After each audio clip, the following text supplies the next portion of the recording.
من الشيطان الرجيم بسم الله الرحمن الرحيم السلام عليكم ورحمة الله وبركاته إن الحمد لله نحمده ونستعينه ونستغفره ونؤمن به ونتوكل عليه والصلاة والسلام على سيدنا وإمامنا وحبيبنا المصطفى محمد صلى الله عليه وسلم وعلى آله وأصحابه وأزواجه والتابعين ومن تبعهم بإحسان إلى يوم الدين.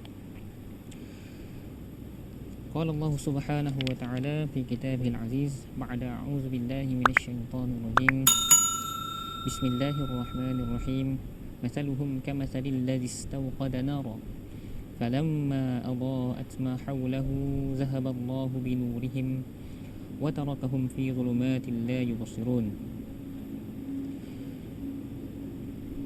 سبحانك لا علم لنا إلا ما علمتنا إنك أنت العليم الحكيم رب اشرح لنا صدورنا ويسر لنا أمورنا واحلل عقدة من ألسنتنا يفقه أقوالنا اللهم فقهنا في الدين وعلمنا تأويل اللهم لا سهل إلا ما جعلته سهلا وأنت تجعل الحزن إلا ما شئت سهلا أما بعد. Muslimin muslimat yang dirahmati Allah Subhanahu wa taala, segala puji bagi Allah yang telah menciptakan kita semua dan telah meletakkan kita berada dalam kalangan orang yang beriman, orang yang melaksanakan segala perintah Allah Subhanahu wa taala tanpa kita mempersoalkan mengapa perlu dibuat, tetapi kita melaksanakannya dengan perasaan seorang hamba, yang sangat hina dina, mengabdikan diri kepada Tuhan yang merupakan raja segala raja dan juga pentadbir sekalian alam. Muslimin muslimat yang dirahmati Allah Subhanahu wa taala, sedar tak sedar kita hampir kepada pertengahan bulan Ramadan. Dan alhamdulillah mungkin daripada kalangan kita selaku orang awam ni, ada dalam kalangan kita telah berjaya mengkhatamkan Al-Quran, dan ada dalam kalangan kita juga berjaya melaksanakan solat fardu secara berjamaah di rumah bersama dengan keluarga. Tidak terlepas juga mereka melaksanakan juga solat sunat tarawih bersama dengan keluarga, dan alhamdulillah dan diharapkan kita semua dapat istiqamah untuk melaksanakan solat sunat, solat seperti mana solat fardu dan juga solat sunat. Walaupun ada solat sunat tersebut pahala tidaklah sama seperti solat fardu, tetapi perbanyakkanlah solat-solat sunat dan ibadat-ibadat sunat yang lain, kerana ia merupakan menampung kepada ibadat-ibadat fardu. Dan mudah-mudahan Allah Subhanahu wa taala mengurniakan kepada kita istiqamah dan juga taufik agar kita dapat melaksanakan ibadah bukan sahaja dalam bulan Ramadan, tetapi dapat juga kita laksanakan sehingga akhir hayat kita, insya-Allah. Amin ya rabbal alamin. Muslimin muslimat yang dirahmati Allah Subhanahu wa taala, seperti biasa bila muka saya berada di hadapan ini, tidak lain tidak bukan saya ingin mengajak muslimin muslimat semua untuk kita sama-sama menghayati firman Allah Subhanahu wa taala. Di samping kita membaca, saya yakin tuan-tuan muslimin muslimat semua dah ada yang mereka yang dah faham, mereka yang dah tahu membaca Al-Quran, ada yang mereka yang sudah mahir, dan mungkin dalam kalangan ini juga tuan-tuan dan perempuan, ada di kalangan tuan-tuan dan perempuan yang lagi mahir daripada saya sendiri. Ini pada hari ini adalah lebih baik di bulan Ramadan ni, di samping kita membaca, kita tadabbur, kita menghayati, kita meneliti dan juga kita memahami apa sebenarnya apa yang ingin Allah Subhanahu wa taala sampaikan kepada kita. Kerana Al-Quran ini tadi bukan sahaja untuk dibaca, bukan sahaja untuk menghiburkan hati kita, malah Al-Quran ni juga diturunkan untuk sebagai panduan dan juga nasihat. Nasihat, panduan ni dan juga nasihat ada dua. Kadang-kadang nasihat tu berunsur perkara yang menggembirakan kita, dan ada kalanya nasihat itu mengancam jiwa kita. Mengancam jiwa kita bukanlah maksud ingin meruntuhkan ataupun menjatuhkan kita punya semangat kita, tetapi sebaliknya adalah ancaman tersebut supaya kita mengelakkan diri kita, menjaga diri kita daripada melakukan perkara yang dilarang. Muslimin muslimat yang dirahmati Allah Subhanahu wa taala, sebagaimana firman Allah Subhanahu wa taala yang saya bacakan di dalam surah Al-Baqarah ayat ke-17 pada awal tadi, yang bermaksud perumpamaan mereka, iaitu orang-orang munafik daripada kalangan Yahudi dan juga daripada kalangan orang Arab musyrikin Mekah, ya. Kerana ayat 17 ni dikhususkan kepada orang-orang kafir yang Allah Subhanahu wa taala maksudkan pada ayat yang ke-6 dan ke-7, iaitu innal ladzina kafaru sawa'un 'alaihim, sesungguhnya orang-orang kafir keadaan mereka itu sama sahaja. Anzartahum, sama ada kamu bagi nasihat kepada dia, kamu bagi peringatan kepada mereka, anzartahum am lam tunzirhum, kamu tak beri peringatan pun keadaan mereka sama sahaja, la yu'minu, mereka tidak beriman. Jadi perumpamaan mereka di sini adalah kamatsalil ladzi istawqada nara, seperti orang yang menyalakan api. Falamma adaa'at ma haulah, maka tatkala api itu menerangi benda-benda yang ada di sekitarnya, zahaballahu binurihim, lalu Allah Subhanahu wa taala menghilangkan cahaya itu, cahaya mereka itu. Allah Subhanahu wa taala menghilangkan cahaya tersebut, wa tarakahum fi dhulumatil la yubsirun, lalu dibiarkan mereka itu berada dalam kegelapan, la yubsirun, mereka tidak dapat melihat. Okay. Summun bukmun umyun fahum la yarji'un, mereka seolah-olah Allahumma salli ala sayyidina bisu, pekak dan tuli, fahum la yarji'un, maka mereka tidak dapat kembali. Jadi dua ayat daripada surah Al-Baqarah ini, Allah Subhanahu wa taala memberikan satu perumpamaan. Allah Taala membuatkan perbandingan, iaitu perumpamaan kepada orang-orang munafik dan juga orang-orang Quraisy, orang-orang kafir. Orang-orang kafir. Jadi apa hikmah di sebalik Allah Subhanahu wa taala mendatangkan contoh ini adalah kerana Allah Subhanahu wa taala ingin memberikan lagi keterangan kepada manusia, kan? Kerana sebahagian daripada manusia ada di kalangan mereka, apabila diberikan satu contoh, kan, mereka akan memahami. Kan, setengah daripada golongan manusia, sekadar kita bila diberi nasihat, diberikan pengkhabaran, mereka akan terus dapat terus memahami. Tetapi ada setengah manusia, mereka perlu diberikan contoh ataupun perbandingan. Itu juga dalam situasi pendidikan, sebagai contoh di sekolah.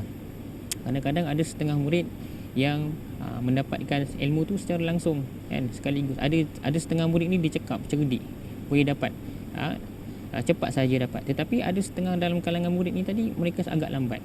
Mereka perlu pelbagai contoh, banyak contoh yang mereka perlu diberikan kalau untuk menjamin mereka ni tadi memahami sesuatu pelajaran tersebut. Jadi perumpamaan yang dibuat kat sini adalah orang-orang kafir ini, pada ayat 7-18 ni dikhususkan kepada orang-orang kafir musyrikin Mekah dan juga kepada orang-orang Yahudi di Madinah, kerana ayat ini diturunkan di Madinah, dan juga mengingatkan juga kepada orang-orang kafir. Perumpamaan mereka adalah seperti mana orang yang menyalakan api. Orang yang menyalakan api ni diibaratkan kepada Nabi SAW, iaitu Nabi SAW menyampaikan dakwah dengan membaca ayat-ayat Al-Quran di hadapan mereka. Dan ada disebutkan juga orang-orang yang menyalakan api ni diumpamakan kepada orang yang menginginkan sesuatu perkara yang boleh memenuhi keinginan mereka, mengharapkan sesuatu perkara, kan? Kemudian falamma adaa'at ma haulah, maka tatkala api cahaya itu tadi telah menerangi sekitarnya, bila mana kalau yang perkara yang diinginkan itu sudah berada di hadapan mereka, mereka tidak mengambil peluang dengan sebaik-baiknya. Ini berlaku pada zaman Nabi Muhammad SAW. kan. Sesuai dengan ayat ini, ketika mana baginda SAW sebelum berada di Madinah, orang-orang Yahudi selalu membangga-banggakan, menyebut-nyebutkan bahawa satu ketika akan datang Nabi, Nabi yang terakhir, yang mana mereka menggelarkan sebagai Mesias ataupun penyelamat. Mereka menganggap Nabi tersebut adalah penyelamat kepada mereka, kan? Mereka selalu banggakan kepada orang-orang Arab. Orang-orang Arab di Madinah yang mereka canang-canangkan, mereka menganggap mereka tu orang-orang Arab itu daripada kalangan orang yang bodoh, kan? Orang yang umi, buta huruf, kan? Orang yang kurang cerdas, kan? Tetapi tatkala Nabi SAW berada di Madinah, mereka langsung tidak mengambil peluang yang ada. Sebaliknya, mereka ego dengan keadaan mereka sendiri, kekal dengan agama mereka. Falamma adaat ma haulah, itulah tatkala cahaya itu menyinari sekitar mereka, tatkala agama Islam itu berada di sekitarnya, mereka tidak mengambil peluang, mereka tidak Allahumma shalli ala sayyidina Muhammad, perkara yang mereka banggakan, apa yang mereka angan-angankan itu mereka tidak capai. Lalu balasannya Allah Subhanahu wa taala, zahaballahu binurihim, lalu Allah Subhanahu wa taala menghilangkan cahaya tersebut daripada diri mereka. Itu Allah Taala tarik daripada diri mereka itu keimanan, sehingga kan mereka langsung tidak menerima Islam, dan wa tarakahum fi dhulma, Allah Taala membiarkan mereka dalam kegelapan la yubsir, sehingga mereka tidak dapat melihat kembali sehingga mereka tidak dapat melihat hidayah yang Allah Taala turunkan melalui Nabi Muhammad SAW. Jadi perbandingan yang Allah Subhanahu Wa Taala beri ini sangat cantik. Dia umpama sebuah kampung ni, umpama orang munafik ni Allah Taala nak buat dalam kisah ini tadi adalah umpamaan dalam sebuah kampung, ketika mana ditimpa satu kampung ni tadi terkena, kita kata, blackout, kan, gelap, tak ada cahaya, tak ada lampu. Tiba ada seorang datang, ada orang datang menyalakan api di depan rumahnya, kan. Di tengah-tengah perkampungan tersebut, di setiap rumah dinyalakan api, kan. Ada dalam kalangan si isi rumah tadi, bila mereka melihat api tersebut, mereka nak elakkan daripada mereka berada dalam kegelapan. Dia bila gelap ni tadi, orang akan merasa gelisah, risau, kan, apa nak buat, takut pun ada. Jadi bila adanya cahaya, jadi cahaya tersebut, api yang menghasilkan cahaya tadi tu akan menghilangkan rasa takut, rasa bimbang, rasa gelisah semua, kan, kerana dia melihat segala-galanya di sekeliling mereka, kan. Lalu orang yang bijak ni tadi, mereka akan ambil api tersebut, mereka akan bawa masuk ke dalam rumah mereka. Tetapi ada segelintir daripada satu penduduk kampung itu tadi, mereka tidak, mereka membiarkan sahaja. Mereka hanya melihat daripada dalam sahaja. Mereka melihat cahaya itu hanya daripada dalam sahaja. Mereka sedikit pun tidak mengambil faedah daripada api tersebut untuk dibawa masuk ke dalam rumahnya, supaya dapat menerangi rumah yang gelap. Sehinggalah satu ketika apabila hujan turun, lalu ataupun angin ribut datang memadamkan api tersebut, maka cahaya itu tadi hilang begitu sahaja. Dan bagi orang yang mengambil faedah daripada pelita ataupun api yang dinyalakan tadi itu, mereka tetap berada dalam rumah yang terang, berbeza dengan orang yang tidak mengambil faedah tadi. Mereka tetap berada dalam kegelapan, beraba-raba, dan juga kekal dalam keadaan tersebut. Hal ini Allah sesuailah dengan samalah dengan golongan munafik tadi. Jadi kat sini orang yang menyalakan api itu diumpamakan kepada Nabi SAW. Manakala cahaya yang menerangi sekitar mereka itu tadi adalah keimanan, kan? Baik. Itu adalah perbandingan. Maka dihilangkan keimanan tersebut disebabkan apa? Mereka tidak ambil faedah daripada keimanan, mereka tidak mengambil peluang yang diberikan. Maka oleh kerana sikap mereka yang langsung tidak mahu mengambil kesempatan yang diberikan, lalu Allah Subhanahu Wa Taala tarik dan membiarkan mereka terus dalam kegelapan tersebut. Itu kegelapan dimasukkan sini adalah kesesatan dan juga kebatilan mereka itu. Kemudian dilanjutkan lagi ayat ke-18, summun bukmun umyun fahum la yarji'un. Eh, Muslimin muslimat yang dirahmati Allah Subhanahu wa taala, summun bukmun umyun fahum la yarji'un bermaksud mereka seolah-olah orang yang pekak, bisu dan buta. Dengan sebab apa? Dengan keadaan mereka itu, mereka tidak dapat kembali kepada kebenaran. Apa yang dimaksud dengan sumbu, apa yang dimaksudkan dengan pekak, bisu dan buta di sini adalah bukanlah bermakna mereka itu cacat pada pendengaran, cacat pada penglihatan dan juga cacat pada mulut mereka kan, tidak boleh berkata-kata. Mereka orang yang ada, semua ada panca indera. Mereka memiliki panca indera kan, pendengaran ada, melihat, penglihatan ada kan, boleh berkata-kata. Tetapi yang dimaksudkan di sini adalah mereka tidak menggunakan kesemua panca indera yang Allah Subhanahu Wa Taala berikan kepada mereka. Mereka tidak menggunakan dengan sebaik-baiknya. Sebagai contoh, seperti mana, kenapa digelarkan mereka ini pekak, summu. Disebutkan kat sini adalah mereka memiliki pendengaran, tetapi pendengaran mereka tidaklah digunakan kepada kebenaran. Apabila disampaikan kepada mereka wahyu, dibacakan Al-Quran, diberikan nasihat kepada mereka, mereka tidak mahu mendengar. Sebaliknya mereka tidak mahu memahami. Mereka membiarkan ia pergi saja, macam tu sahaja, seolah-olah mereka pekak dengan benda tersebut. Mereka menganggap itu semua penipu belaka. Begitu juga dengan lafaz bukmun, bisu. Bisu di sini adalah mulut mereka sentiasa berkata-kata dengan perkara-perkara yang kita kata jijik, perkara-perkara yang jahat, buruk, dan sentiasa mencaci maki, tidak pernah nak berkata dengan perkara-perkara yang baik. Perkara yang berbentuk kebenaran mereka tidak mahu menyebutkan perkara tersebut. Sebaliknya kalau disebutkan, kalau mulut mereka ini tadi bila menyebutkan tentang Islam ataupun tentang keimanan, tentang Muhammad, tentang Nabi Muhammad sallallahu alaihi wasallam, maka mereka akan rasa perkara tersebut adalah sangat buruk pada sisi mereka sendiri. Kemudian umyun, buta di sini. Buta dimaksud kat sini bukan mata mereka buta secara zahirnya, tetapi buta mata hati mereka. Kan?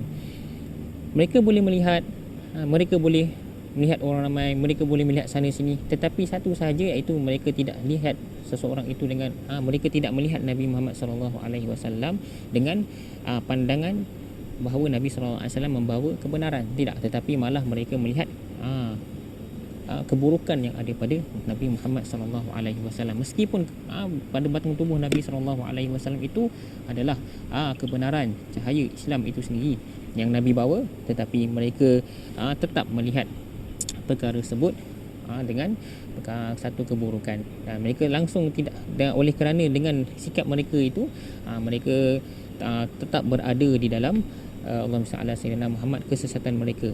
Dan itu yang Allah Subhanahu Wa Taala melanjutkan dengan ayat wahum summun bukmun umyun fahum la yarji'un. Okey, disebabkan mereka berada dalam keadaan seperti itu, mereka tidak dapat kembali kepada keimanan. Sebab apa? Pilihan mereka sendiri. Allahumma salli ala sayyidina Muhammad.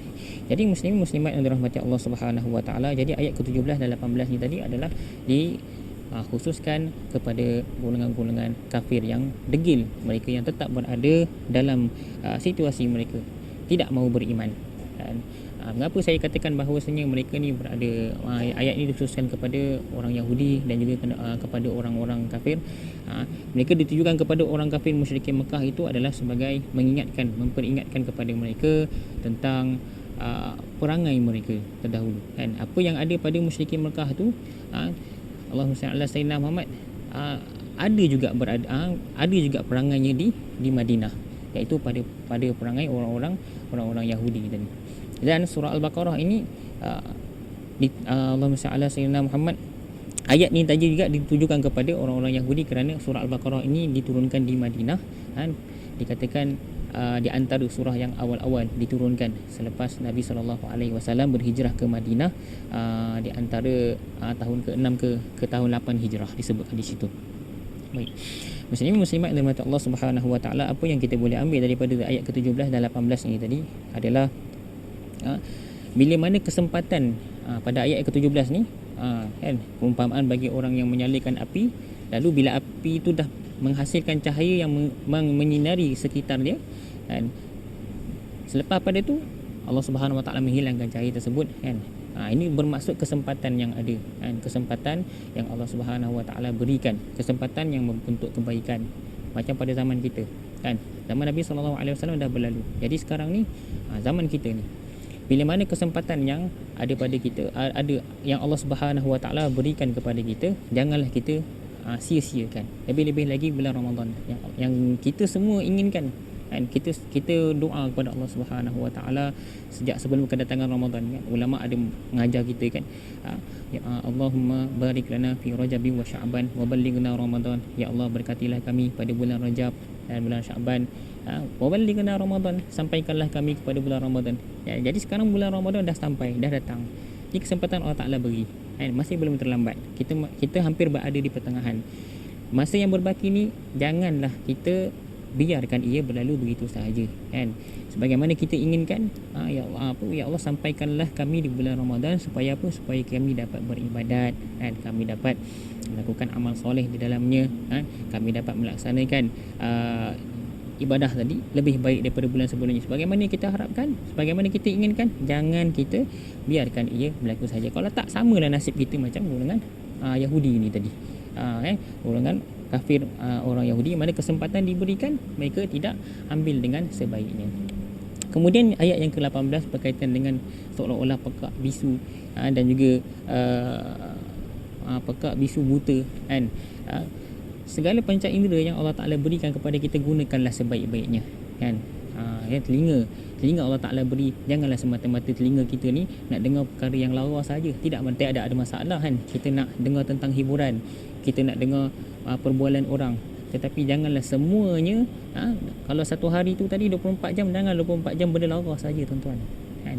Pastikan telinga kita ni tadi mendengar ayat-ayat Al-Quran, mendengar kalam-kalam ulama, mendengar nasihat, kan. Meskipun kadang-kadang nasihat tu tadi menyentuh jiwa kita ataupun tajam bagai disusuk sembilu, bisa, kan. Tetapi itulah sebenarnya yang boleh mendatangkan kebaikan kita, kerana berkaitan dengan nasihat yang tajam ni tadi, ada ayat yang ada ayat yang menjelaskan tentang nasihat yang keras ni tadi. Saya akan, insya-Allah kita akan masuk selepas ni. Jadi kerana apa? Kemudian mulut kita, mulut Allah Subhanahu Wa Taala beri kelebihan, kan.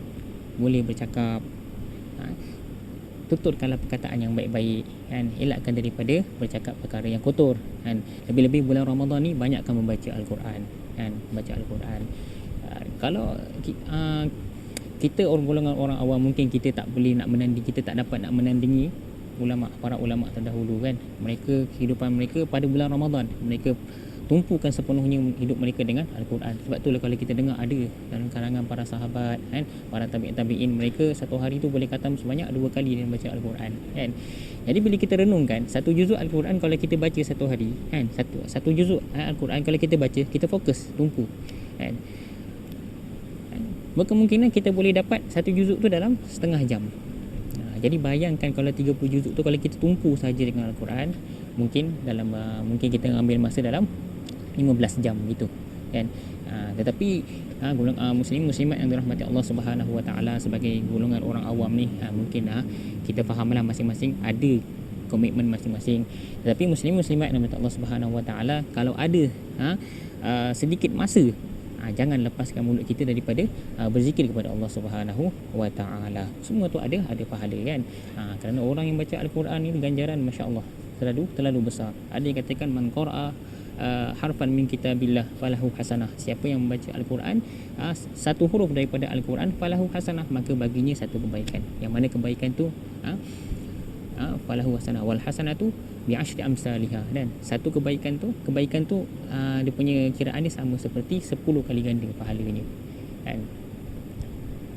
Alif lam mim, kan. Alif lam mim bukan alif lam mim tu satu huruf, kan. La aqulu alif lam mim harfun, walakin alif harfun, lam harfun, mim harfun, kan. Alif satu huruf, lam satu huruf, mim satu huruf. Huruf alif bukan saya, kan. Alif satu huruf, lam satu huruf, mim satu huruf. Berapa? 3 huruf, tuan muslimat yang dirahmati Allah Subhanahu Wa Taala. Berapa? 30. Bayangkan kalau kita baca Bismillahirrahmanirrahim Dia katakan ada 19 huruf. Lepas tu kita baca surah Fatihah lagi, berapa banyak lagi huruf yang kita baca. Itu semua tu adalah mengundang pahala daripada Allah Subhanahu wa taala. Di samping itu juga kita mengharapkan redha Allah taala. Kemudian seterusnya umyun kan, telinga kita ni, telinga kita, mulut kita dan mata kita. Mata kita ni lihatlah kepada perkara yang baik. Lebih di bulan Ramadan ni tadi banyakkan lihat Al-Quran. Kita boleh menonton TV, kita boleh menonton video-video dalam YouTube kan. Kadang kita video dalam YouTube tu mengambil masa, kadang-kadang kita tengok dalam kat sejam kita boleh ambil masa. Takkan dengan tengok Al-Quran setengah jam, tak boleh tuan-tuan kan. Ni bukan untuk tuan saya sendiri kan, untuk saya juga, nasihat untuk saya juga. Kadang-kadang kita tengok video makan masa 2 jam, tengok Al-Quran kan semuka je dah lesap, dah bosan kan. Tapi jadi bermula daripada sekarang ni kita latih diri kita, manfaatkan pengamata yang Allah Ta'ala berikan, manfaatkan mulut yang Allah Ta'ala berikan, dan manfaatkan telinga. Kerana orang yang tidak manfaatkan ini, Allah Ta'ala ancam mereka. Dalam ayat Allah Ta'ala menyebutkan walaqad zara'na li jahannam katsiran minal jinni wal ins. Sesungguhnya neraka itu tadi akan dipenuhkan dalamnya itu daripada kalangan manusia dan jin. Kerana apa? Lahum qulubun la yafqahuna biha. Mereka ada hati tetapi tidak menggunakan dengan sebaiknya. Maksudnya apa? Tidak memahami, tidak ingin memahami. Ada hati, tidak cuba untuk memahami. Walahum a'yunun la yubsiruna biha. Mereka ada mata tetapi mereka, dengan mata mereka ni tadi, mereka tidak melihat dengannya. Maksudnya mereka tidak menggunakan mata mereka untuk melihat perkara yang sebaiknya. Mereka tidak mahu melihat ayat Allah Ta'ala kan? Mereka tidak melihat kepada ciptaan-ciptaan Allah Subhanahu Wa Ta'ala, yang mana dengan melihat ciptaan Allah Subhanahu Wa Ta'ala dan melihat segala makhluk yang Allah Ta'ala ciptakan ini tadi, boleh menarik dia untuk mengenali Allah Ta'ala lebih dalam, seterusnya mendekatkan diri dia kepada Allah Subhanahu Wa Ta'ala kan. Walahum azanul la yasma'una biha kan, dan bagi mereka juga mata, telinga, azanul la yasma'una biha, bagi mereka juga telinga, tetapi mereka tidak mahu melihat, tidak mahu mendengar. Mereka tidak mendengar dengan menggunakan telinga mereka kepada ayat-ayat Allah Subhanahu Wa Ta'ala. Telinga kita ni Allah Ta'ala bagi ni, gunakanlah sebaik-baiknya kan. Jadi kalau kita tanya orang yang kurang upaya tu kan, mereka yang pekak tu kan, kalau kita lihat mereka ni tadi, apa perasaan mereka yang tak boleh nak mendengar ni tuan kan. Cuba kita tanya kalau orang yang buta ni tadi kan, orang yang buta mata mereka ni tadi, mereka nak tak melihat kan. Tapi bayangkan ada di kalangan orang buta yang lebih pandai mengaji daripada kita tuan-tuan. Jadi sama-samalah kita bermuhasabah. Baik, itu ayat ke-17 dan ayat ke-18 yang ditujukan kepada ayat ini perbandingan dibuat kepada orang-orang kafir daripada kalangan Yahudi sendiri dan juga daripada kalangan musyrikin Mekah. Baik, kemudian kita masuk kepada ayat ke-19. Ayat ke-19 yang berbunyi wa qasayyibin minas samaa'i fihi dhulumatun wa ra'dun wa barq yaj'aluna asabi'ahum fi adhanihim minas sawa'iqi hadharal maut wallahu muhitun bil kafirin. Ataupun seperti hujan yang turun daripada langit di kawasan yang di Allahumma salli ala sayyidina Muhammad maafkan saya. Atau bandingannya seperti orang-orang yang ditimpa hujan lebat dari langit bersama dengan gelap gelita dan guruh serta kilat. Mereka menyumbat jarinya ke dalam telinga masing-masing dari mendengar suara petir kerana mereka takut mati, masakan mereka boleh terlepas, sedang pengetahuan dan kekuasaan Allah meliputi orang-orang yang kafir. Yakadul barqu yakhtafu absarahum. Hampir sahaja kilat itu menyambar penglihatan mereka. Kullama adha'a lahum masyaw fih. Setiap kali cahaya daripada kilat itu menerangi mereka, masyaw fihi, mereka berjalan padanya, pada cahaya tersebut. Wa idza azlama alaihim qam, maka dan apabila keadaan menjadi gelap, keadaan gelap itu tadi menimpa mereka, qamu, mereka berdiri tetap, iaitu mereka tidak bergerak. Walau syaa Allahu la zahaba bisam'ihim wa absarihim, dan kalaulah Allah Subhanahu wa taala menghendaki, nescaya Allah Subhanahu wa taala menghilangkan pendengaran mereka dan juga penglihatan mereka. Innallaha ala kulli syai'in qadir. Sesungguhnya Allah Subhanahu wa taala berkuasa, maha berkuasa atas setiap segala sesuatu. Jadi dua ayat yang seterusnya ini Allah Subhanahu wa taala khususkan, Allah Subhanahu wa taala membuat perbandingan kepada orang-orang munafik di Madinah dan disebutkan juga kepada orang-orang Nasara. Baik. Jadi bentuk perbandingan dibuat kat sini adalah Allahumma salli ala sayyidina Muhammad, kita melihat kepada hujan kan, hujan lebat. Sebelum hujan lebat, sebelum berlakunya hujan lebat ataupun ribut kan, apa terjadi kepada keadaan sekeliling kita, cuaca kita apa terjadi kan, keadaan akan menjadi gelap. Disebabkan apa? Langit tadi ditutupi oleh awan hitam. Awan hitam tu maksud al-qasayyibin, ataupun umpama hujan yang turun daripada awan gelap tu kan. Qasayyib. Baik. Fihi zulumat. Okey, baik. Jadi hujan yang turun daripada awan yang gelap, yang mana awan tu tadi menyebabkan suasana di satu tempat tadi menjadi gelap kerana langit tadi ditutup oleh awan tersebut. Okey. Dan dalam situasi hujan tersebut terdapatnya gelap gelita, kemudian diiringi pula dengan suara guruh dan juga kilat sabung menyambung. Jadi sebelum hujan tu turun, dia nak cerita kat sini bahawa sebelum berlakunya hujan, langit tadi akan ditutupi oleh awan, kemudian akan kedengaran bunyi guruh, kemudian diiringi pula dengan sambaran kilat. Baik. Jadi sewaktu kita lah, semasa kita berada di dalam suasana tersebut kan, kita berada dalam suasana langit yang gelap, langit gelap lah kita kata kan. Kali nak ulang Ustaz ni. Okey. Langit gelap kan. Tiba-tiba pula kita lihat ada kilat menyambar. Dan seterusnya ditambah pula dengan suara guruh yang kuat, seolah macam halilintar kan. Kan bunyi dia kuat. Jadi bagi orang yang lemah semangat, mereka akan tutup telinga mereka. Mereka akan tutup telinga mereka sedalam-dalamnya. Kalau dulu kalau bunyi kilat kan, masa saya kecil-kecil dulu, kalau dengar bunyi kilat, cepat je tangan nak tutup telinga. Cepat tangannya saya nak tutup telinga kan. Jadi orang tua-tua dulu tak bagi kan. Dulu masa saya kecil dulu, mak saya tak bagi. Katanya jangan tutup telinga, nanti kau pekak kan. Jangan tutup telinga, nanti pekak. Memanglah kita tutup telinga kita, tak dengar lah apa-apa kan. Yang kita dengar hanya suara kita je kan. Kalau tak tutup, tak adalah pekak kan. Ya. Okey, baik.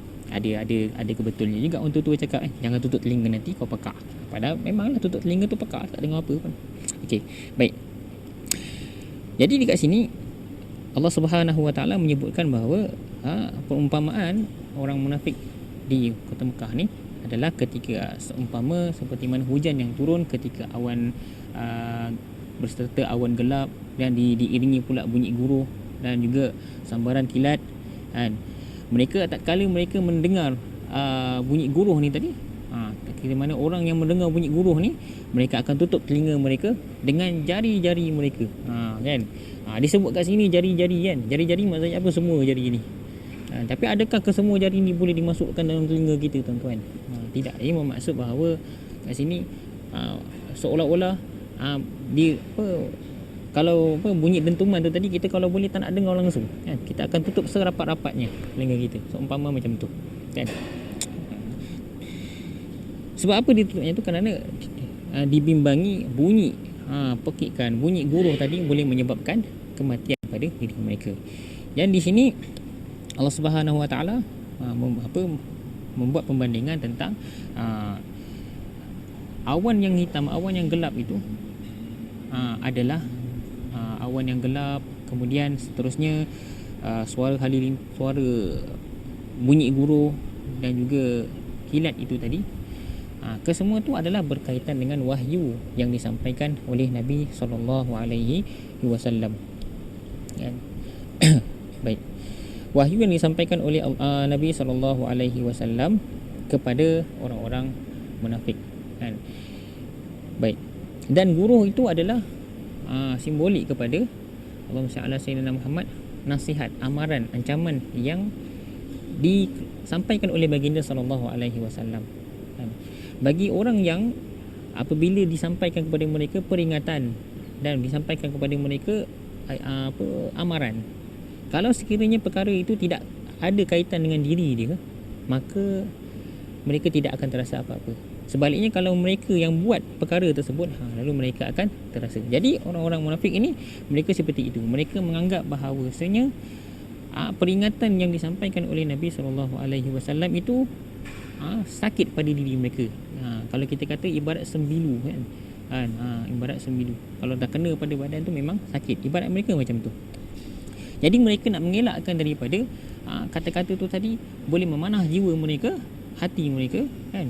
Kata-kata tu tadi makan diri mereka sendiri, maka setiap kali mereka berada dalam majlis Nabi SAW, mereka menutup telinga mereka kan. Mereka abaikan, mereka seolah tidak mendengar apa yang Nabi SAW sampaikan kepada mereka. Seolah-olah perkataan yang Nabi SAW sampaikan seolah-olah membunuh mereka, boleh menyebabkan mereka mati dalam keadaan macam tu. Akan tetapi wallahu muhitun bil kafirin, Allah Subhanahu wa taala, ilmu Allah taala, kekuasaan Allah Subhanahu wa taala itu meliputi orang-orang kafir sini. Jadi di sini disebut juga orang kafir kan. Digelar juga orang munafik itu sebagai orang kafir. Kerana apa? Tidak ada istilah iman itu hanya di mulut sahaja. Iman tidak dapat tidak, mestilah dengan anggota badan, mestilah dengan lafaz, mestilah juga dengan hati. Jika sekiranya tidak ada iman tu di hati, maka tidak ada bezalah dia dengan orang kafir. Dan di sini disebutkan juga bahayanya golongan munafik ni kerana dia berbeza dengan orang kafir musyrikin Mekah dengan orang Yahudi. Mereka berbeza kerana mereka golongan ni tadi, Yahudi dan juga musyrikin Mekah, mereka menentang Islam secara zahir dan orang semua kenal dia.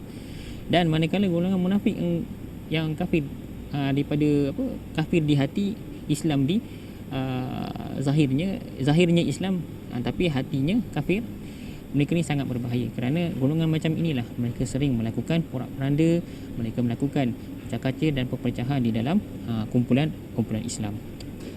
Baik. Allahumma salli ala sayyidina Muhammad.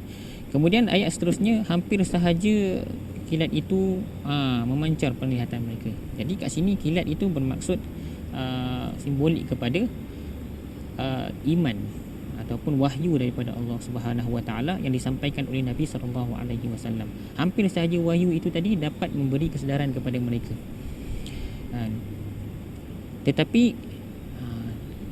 Tapi mereka tetap dengan keadaan mereka juga, tidak mahu menerima. Baik.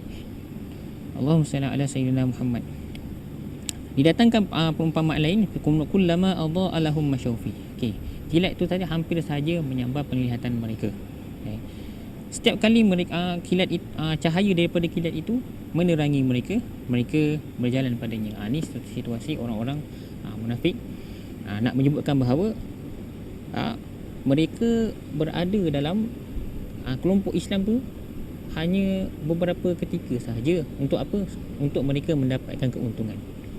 Keuntungan contohnya zakat dan juga harta-harta rampasan perang. Kalau pada zaman kita ni tadi, mereka duduk dalam gerakan Islam ataupun mereka duduk dalam institusi Islam tu tadi hanya untuk mereka merebut keuntungan ataupun mereka hanya nak mendapatkan habuan yang penting. Sama ada habuan itu disedari ataupun tidak disedari. Itu cukup bahaya. Baik. Disebut kat sini kullama adha'a lahum masyaufi. Setiap kali cahaya kilat itu memancar, mereka akan berjalan. Sebab apa? Bila suasana gelap, bila macam lebih lagi hujan pada waktu malam, gelap, malam dah gelap, kemudian gelap lagi, kena blackout pula, masa tu nak cari api tak ada. Tapi yang kita perlukan apa? Kita tunggu Allahumma salli ala sayyidina Muhammad, tunggu saat-saat kilat menyambar je. Kerana apa? Kita nak akan cahaya daripada kilat tu. Jadi pada cahaya kilat tu tadilah kita akan nampak jalan. Jadi orang munafik ni tadi, orang-orang seperti munafik ni tadi, mereka hanya akan mengambil peluang semasa cahaya itu ada saja. Tetapi tatkala gelap, mereka tidak menggunakan mereka tidak akan teruskan perjalanan mereka. Jadi begitulah sebagaimana ayat ini tadi. Setiap kali Islam itu ketika mana Nabi Muhammad SAW memperoleh kemenangan, agama Islam itu memberi keuntungan kepada mereka, lalu mereka akan memuji-muji. Mereka akan menganggap bahawa Nabi Muhammad itu betul. kan, agama Islam yang benar, uji daripada atas sampai bawah. Wa iza azlama alaihim qamu, dan apabila kegelapan menimpa diri mereka balik, mereka akan tetap berdiam. Nak menunjukkan apa? Simbolik kepada apabila agama Islam itu tadi, sampai satu ketika mereka ditimpa kesusahan dalam agama Islam tu, mereka akan menyalahkan Muhammad. Dia kata agama Muhammad ni tak betul, orang Islam semua salah. Jadi macam ni disebabkan adalah kerana orang Islam itu sendiri. Padahal mereka lupa bahawasanya bagi mereka yang beriman, mereka akan tetap diuji oleh Allah Subhanahu Wa Taala. Dunia ni bukanlah tempat untuk orang-orang beriman, orang-orang Islam bersukaria. Malah dunia ni adalah tempat bagi orang-orang yang beriman, mereka orang yang selaku mengucap syahadah, bersaksikan Allah Subhanahu Wa Taala itu Tuhan, Nabi Muhammad sallallahu alaihi wasallam itu pesuruh Allah Taala, adalah sebagai tempat persinggahan mereka untuk mereka beramal, mereka mempersiapkan bekalan mereka untuk menghadap Allah Subhanahu Wa Taala. Kemudian walau syaa Allahu la dhahaba bi sam'ihim wa absarihim, dan kalaulah Allah Subhanahu Wa Taala mahu berkehendak, nescaya Allah Taala hilangkan penglihatan mereka dan juga pendengaran mereka. Allah Taala menghilangkan pendengaran mereka dan juga penglihatan mereka. Maksudnya Allah Subhanahu Wa Taala berkuasa, kan, berkehendak dan juga mampu untuk menghilangkan pendengaran mereka dan juga penglihatan mereka sekaligus. Tetapi Allah Subhanahu Wa Taala tidak melakukan perkara tersebut. Kerana apa? Allah Subhanahu Wa Taala maha adil, maha bijaksana. Kerana perkara tersebut satu ketika akan menjadi saksi di hari akhirat nanti. Jika sekiranya penglihatan, pendengaran mereka itu dihilangkan sewaktu di dunia, maka mereka akan berhujah di hadapan Allah Ta'ala di hari akhirat, mengatakan bahawasanya satu ketika dahulu aku mengalami kecacatan. Tetapi Allah Ta'ala biarkan mereka berada dalam keadaan tersebut, kerana anggota mereka itulah yang akan bakal menjadi saksi di hadapan Allah Ta'ala. Suatu ketika dahulu aku mendengar, satu ketika dahulu aku melihat, tetapi aku tidak mengambil peluang apa yang ada sewaktu kekasih engkau Nabi Muhammad sallallahu alaihi wasallam berada di dunia, di Madinah, berada di Mekah, membacakan ayat-ayat Allah, menyampaikan nasihat, memberikan peringatan, tapi aku tidak mengambil dengan sebaik-baiknya. Malah aku mengambil mana yang baik, mana yang kena dengan diri aku. Sebaliknya, kalau sekiranya tak kena dengan diri aku tidak ambil, kan? Jadi Allah Subhanahu Wa Taala membiarkan mereka dalam keadaan tersebut sehinggalah mereka mati. Di hari akhirat mereka akan dipertanggungjawabkan. Bukan sahaja mereka, tetapi kita juga macam tu juga. Macam tu dengan kita semua ni, kan? Kesempatan Allah Taala beri kepada kita, telinga Allah Taala beri, mata Allah Taala beri, dan juga mulut, kan? Penglihatan, panca indera kita ni semua lengkap. Gunakanlah sebaiknya, kerana ini semua akan menjadi saksi di hadapan Allah Subhanahu Wa Taala. Disebutkan dalam Al-Quran, al-yawma nakhtimu ala afwahihim, pada hari tersebut, hari akhirat, al-yawma nakhtimu, dia akan ditutup mulut ni. Dia katakan kenapa dia tutup mulut? Mulut ni seringkali memberi alasan, seringkali berdusta, kan, disebutkan, kan. Lepas tu kemudian watukan limuna aidihim wa arjulihim, kan, watukan limuna aidihim, dan akan bercakap kepada kami tangan-tangan mereka tentang apa yang mereka lakukan. Kenapa disebut tangan? Sebab tangan ni banyak melakukan perkara-perkara yang dilarang oleh Allah Ta'ala. Banyak perkara yang jahat dibuat, kan? Ini banyak dilakukan oleh tangan. Watashhadu arjuluhum, dan akan menyaksikan kaki-kaki mereka ni. Kaki ni tadi kenapa disebutkan kaki pula? Sebab kaki tu pergi, kan? Kaki tu pergi. Mata boleh melihat saja, telinga boleh mendengar, tapi yang nak laksanakan tu siapa? Yang banyak laksanakan tu ni tangan kita dengan kaki. Jadi anggota lain ni tadi tak bersaksi juga kah?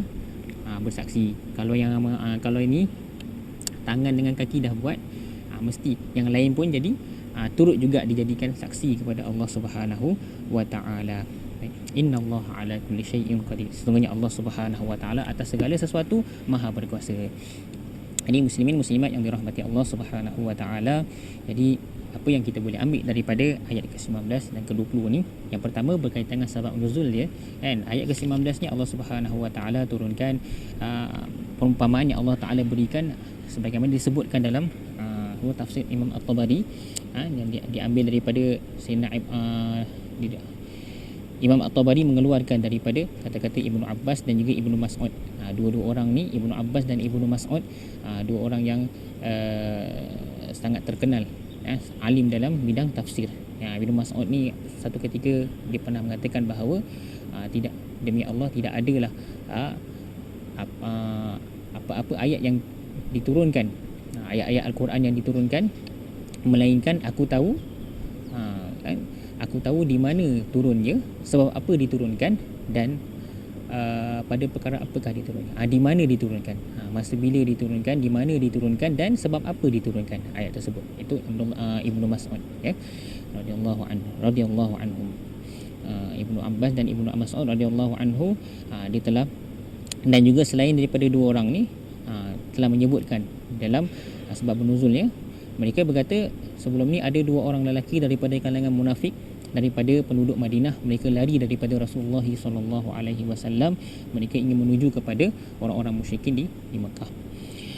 Di dalam perjalanan tu mereka ditimpa hujan yang lebat, yang mana Allah Subhanahu Wa Taala, seperti Allah Taala sebut dalam Al-Quran tadi, kan, di mana dalam hujan tu, dalam situasi hujan tersebut disertai dengan guruh yang kuat bunyi, kemudian kilat yang menyambar. Maka disebutkan kat sini setiap kali kilat itu memancar, menyambar, cahaya bagi mereka adalah cahaya. Maafkan saya, setiap kali kilat yang menyambar tadi akan disertai dengan bunyi guruh yang begitu kuat. Dan pada masa itu dua orang lelaki ini tadi daripada kalangan munafik, mereka menutup telinga mereka dengan sekuat-kuatnya, sedalam-dalamnya. Kerana apa? Mereka takutkan bunyi itu tadi, bunyi guruh. Itu umpama tadi itulah, kan, orang munafik ni ditakutkan dengan kalam Nabi SAW, seperti mana ditakutkan guruh tadi tu. Kerana apa? Takut boleh membimbangkan, bunyi itu tadi boleh membunuh mereka. Okey, baik. Kemudian situasi lain, kemudian seterusnya, apabila setiap kali kilat memancar, maka mereka akan berjalan pada cahayanya. Setiap kali kilat memancar dan menghasilkan cahaya, menerangi sekelilingnya, mereka akan berjalan sambil mereka menutup telinga, kan. Tetapi apabila kilat berhenti daripada menyambar, maka mereka akan duduk, tak berjalan, mereka tetap bersendirian, berdiri macam tu. Kemudian bila keadaan mereka macam tu, inilah menyebabkan mereka berkata, harap-harap besok pagi, kan, besok pagi kita berjumpa dengan Nabi Muhammad sallallahu alaihi wasallam, kan, kemudian kita letaklah tangan kita di tangannya, maksud kita pegang tangannya, kan, bahkan kemudian pada besok pagi tu, untuk apa, kan, mereka nak beriman dengan Nabi sallallahu alaihi wasallam. Lalu pada besok pagi itu mereka pun pergi berjumpa dengan Nabi Muhammad sallallahu alaihi wasallam, dan mereka pun melaksanakan seperti mana mereka cadangkan pada malam tadi, dan alhamdulillah di akhirnya mereka menjadi orang Islam yang sangat baik, yang paling baik. Lalu Allah Subhanahu Wa Taala menjadikan peristiwa mereka pada malam tersebut sebagai perumpamaan kepada orang-orang munafik, orang-orang munafik yang terdapat di dalam Madinah. Yang ni tadi, dua orang tadi digelar sebagai orang munafik kharijin, orang munafik yang ingin keluar, yang lari daripada kota Madinah menuju ke kota Mekah. Dan baik, itu antara sebab nuzul. Okey, baik. Jadi muslimat rahmat Allah Subhanahu Wa Taala, sebab lain adalah kan, kadang-kadang nasihat. Nasihat ni ada kala berbentuk lembut, ada kala penyampaian dia kasar, kan. Tetapi, kan, dia perumpamaan dia macam tadi tu, awan yang hitam, kan, sebelum nak turunnya hujan adanya kilat, kan, adanya guruh, kan, kilat guruh sama, tak apalah, kilat tu menyambar, kemudian guruh disertai pula bunyi dentuman yang kuat, tetapi pada akhirnya ia menghasilkan hujan yang memberi faedah kepada semua benda. Jadi nasihat yang kasar itu tadi adalah umpama hujan pula, ada umpama kilat dan guruh tadi, dan faedah dia tu tadi adalah hujan tersebut. Maksudnya nasihat ni sama ada kasar ke, sama ada cara penyampaian itu kasar ataupun lembut, kan, tetapi hasil natijah dia tu adalah baik untuk diri kita, kan. Pegang je pada firman Allah Ta'ala, kan, asa antakrahu syai'an, barangkali perkara yang buruk itu khairul lakum, baik untuk kamu. Kadang-kadang nasihat tu kasar, kita tak suka nak orang kasar dengan kita, kan. Orang marah, suami marah kita, kenapa kau tengok cerita Korea ni, Korea tu kafir, kan. Baik kau tengok muka aku ni, hari-hari aku duk ngaji baca Quran, baik kau tengok muka aku ni, kan, muka suami kau ni, kan. dapat pahala. Dengar mengaji lagi dapat pahala. Tambah tengok lagi ayat Quran dapat pahala. Bentuk kasar kan, tetapi natijah dia baik kan. Tapi saya yakinlah tak ada suami nak cakap macam tu Mungkin suami yang tak ada perasaan. Okey, baik. Jadi apa-apa pun Allahumma salli ala sayyidina Muhammad. Ad-dinun nasihat, ingat agama itu nasihat. Dan jangan lupa juga kadang nasihat pun perlu kita laksanakan. Tengok pada diri orang juga kan. Jangan main terajang, jangan main hentam macam tu sahaja. Baik. Muslimin muslimat dan Allah Subhanahu Wa Taala, yang seterusnya adalah berkaitan dengan istiqamah istiqamah kita dalam kita melaksanakan ibadah pada bulan Ramadan ni. Jangan kita masuk Ramadan ni hanya semata-mata nak kejar keuntungan sahaja, malah rebut peluang. Selain daripada kita nak rebut keuntungan berbentuk material, benda yang kita nampak, jangan lupakan juga benda yang spiritual di dalaman kita, benda yang kita tak nampak, kerana benda itulah yang akan kita dapat di akhirat sana kelak. Jadi harap mudah-mudahan kita semua dapat beramal dengan apa yang kita dapat pada hari ini. Mudah-mudahan dirahmati Allah Subhanahu Wa Taala. Jadi insya-Allah apa yang baik itu daripada Allah Subhanahu Wa Taala, dan yang mana buruk itu daripada kesilapan diri saya sendiri. Aku qauli hadza astaghfirullahal azim li wa lakum. Assalamualaikum warahmatullahi wabarakatuh.